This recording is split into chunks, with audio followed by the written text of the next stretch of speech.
Hello बच्चों, चलिए प्रश्न को पढ़ते। इसमें लिखा घर्षणहीन पिस्टनों वाले दो समरूप बेलनाकार बर्तनों ए तथा बी में एक ही आदर्श गैस भरी है बच्चों, यानी कि दोनों की गैसें बच्चों एक ही प्रकार की गैसें हैं और एक ही ताप पर भरी है बच्चों और एक ही आयतन बी में, यानी उनका जो बच्चों गैस है एक ही गैस है और ताप भी समान है और आयतन भी समान है, वो आयतन बी पर भरी है। तो ए बर्तन में गैस का द्रव्यमान Ma है और बी बर्तन में गैस का द्रव्यमान Mb है। तो प्रत्येक बेलनाकार बर्तन में गैस को एक ही अंतिम आयतन 2v तक समतापीय रूप से प्रसारित किया जाता है। तो बर्तनों ए तथा बी में जो दाब परिवर्तन है वो क्रमशः डेल्टा पी तथा 1.5 डेल्टा पी पाए जाते हैं। तब जो है बच्चों हमें जो दोनों बर्तनों में गैस का द्रव्यमान है उसमें संबंध इस प्रकार से बताना है बच्चों, और ये हमारे चारों विकल्प दिए गए हैं, सही विकल्प का चयन करना है। तो चलिए बच्चों इस प्रश्न की मूल अवधारणा हम देख लेते हैं बच्चों इस प्रश्न की मूल अवधारणा में हम देख लेते हैं कि आदर्श गैस समीकरण क्या होता है बच्चों।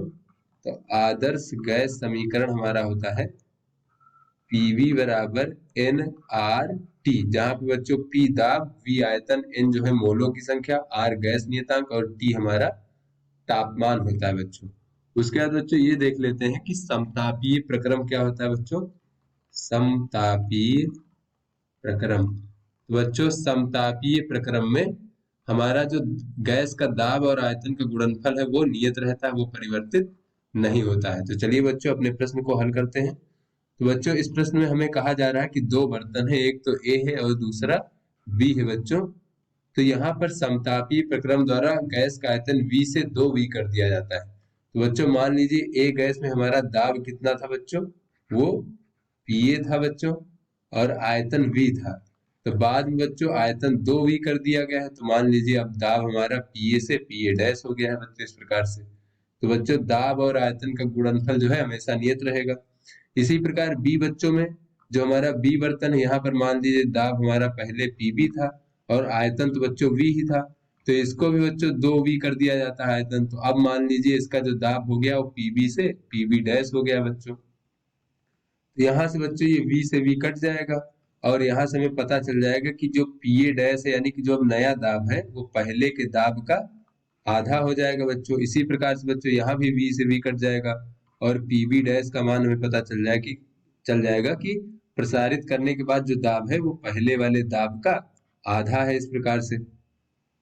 उसके बाद बच्चों कहा जा रहा है कि जो बर्तनों ए तथा बी में जो दाब परिवर्तन है वो क्रमशः डेल्टा पी और 1.5 डेल्टा पी पाए जाते हैं बच्चों। तो यहाँ पे बच्चों ए बर्तन में अगर हम दाब परिवर्तन देखें, दाब परिवर्तन, तो बच्चों ए बर्तन में हमारा दाब परिवर्तन क्या हो जाएगा बच्चों, पहले दाब Pa था, बाद में बच्चों Pa डैश हो गया, तो दोनों में अंतर देख लेते हैं, यही हमारा दाब परिवर्तन हो जाएगा बच्चों। तो Pa और ऋण बच्चों Pa डैश का मान है Pa/2, तो ये हो जाएगा Pa/2। तो यहाँ से बच्चों दाब में परिवर्तन हमें प्राप्त हो जाएगा Pa/2, ये हमारा बच्चों दाब में परिवर्तन है। बच्चों जैसा कि इसमें कहा जा रहा है कि दाब में परिवर्तन ए बर्तन में जो है वो डेल्टा पी के बराबर है और इसका मान बच्चों हमने देखा Pa/2 है। इसी प्रकार से बच्चों अगर हम बी बर्तन में देखें कि इसमें दाब परिवर्तन कितना हो जाएगा बच्चों, तो इसमें देखें Pb माइनस Pb डैश, तो बच्चों ये हो जाएगा Pb माइनस Pb डैश का मान कितना था बच्चों, Pb/2 था यहाँ से। बच्चों ये दाब परिवर्तन इसमें जो हो जाएगा वो हो जाएगा Pb/2 और इसका दाब परिवर्तन प्रश्न में कहा गया है कि इसका 1.5 डेल्टा पी है। बच्चों ये 1.5 डेल्टा पी है इस प्रकार से बच्चों।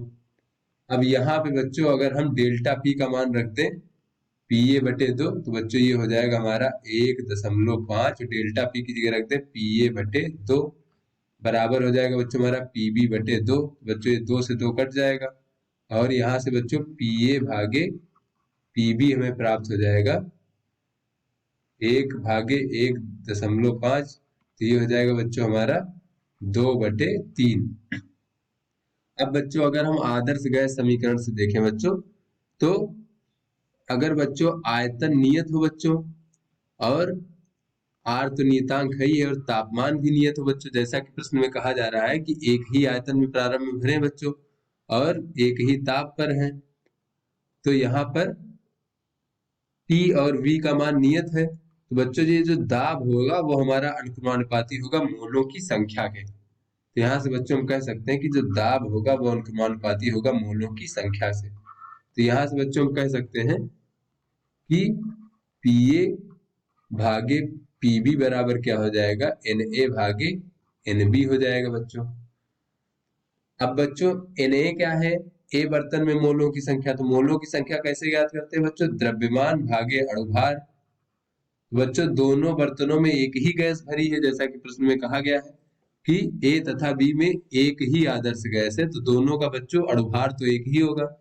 तो बच्चों NB क्या हो जाएगा, B में मोलों की संख्या, तो इसमें क्या हो जाएगा, गैस का द्रव्यमान और भागे बच्चों अणुभार।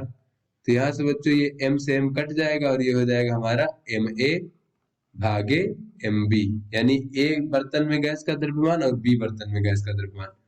अब बच्चों ये हमारा Ma भागे MB का मान जो हो गया वो हमारा Pa भागे PB के बराबर हो गया। तो बच्चों Pa भागे PB का मान हमने यहाँ पर ज्ञात किया है, 2/3 है।